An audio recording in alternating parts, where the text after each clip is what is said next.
আল্লাহ তাআলা কিয়ামতের কঠিন ময়দানে যেদিন স্বামী স্ত্রীকে চিনবে না, স্ত্রী স্বামীকে দেখে পালিয়ে যাবে, বন্ধু বন্ধুরে চিনবে না, পীর সাহেব মুরিদরে চিনবে না, মুরিদ পীর সাহেবরে চিনবে না, দলের কর্মী তার নেতারে চিনবে না, নেতা তার কর্মীরে চিনবে না, বন্ধু বন্ধুরে দেখে পালাবে। এই কঠিন মুহূর্তে সূর্যটা মাথার কাছে চলে আসবে, জমিনটা তামার জমিন হবে, আজকের জমিনের মতো নয়।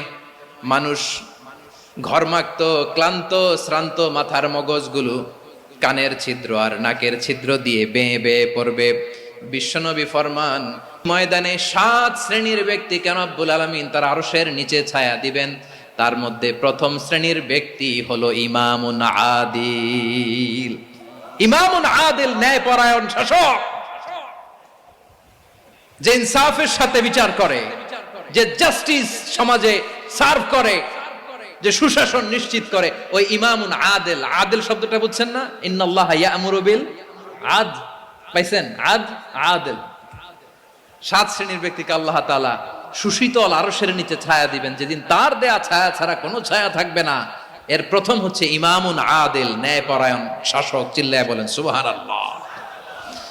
আবার বিশ্বনবী বললেন, ইন্নাল মুকসিতিনা ইনদাল্লাহি আলা মানাবিরা মিন নূর আন ইয়ামিনির